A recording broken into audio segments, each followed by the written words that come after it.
Day 1 of James's standardized assessments finds us in the room that my students have nicknamed the testing closet. In its close confines, I can smell that James hasn't bathed in at least 4 days. And I can see the distinctly unmedicated darting of his eyes. I am not expected to include any of this in the report that I will write for James's last education plan for that.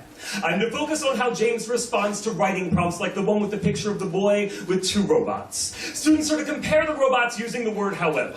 Nobody ever uses however correctly. When he sees the picture, James asked me, Mr. August, can we name him and shit?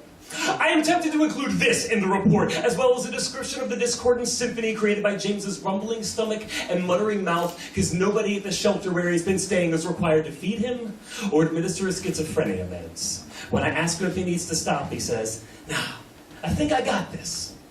I don't know how to teach the mechanical resolve that compels a barely literate young man to spend hours writing sentences in a tiny-ass room just days after the cops pulled him from his new foster home, because something in the stability there must have flared up those old episodes, and he's been stealing shit again, then pissing on floors and mattresses again. Day 2 finds me without James.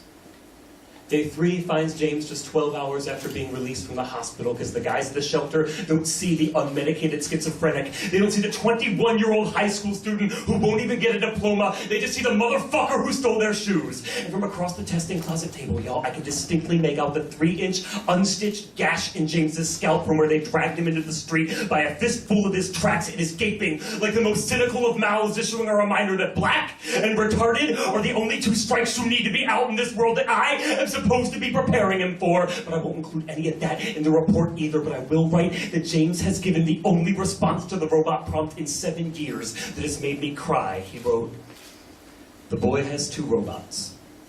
However, he loves them both."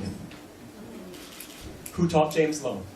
Not the birth mother who could never choose the miracle in her stomach or the boy in her arms over the hell she let march through her veins until her death. And if I'm being honest, it wasn't me either. Because despite the close confines he occupies in my heart, the rest of me is bound to a system that just wants a report, and I will write it with a prayer. Because sometimes a prayer is the closest thing a teacher has to control. I will write it desperate to believe that something in my time with James has built a shield for him.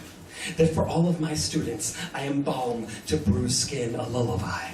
Sung inside beating hearts, I will write it, stealing James's own line. It will read, "In 7 years, I have taught over 100 students. However, I love them all."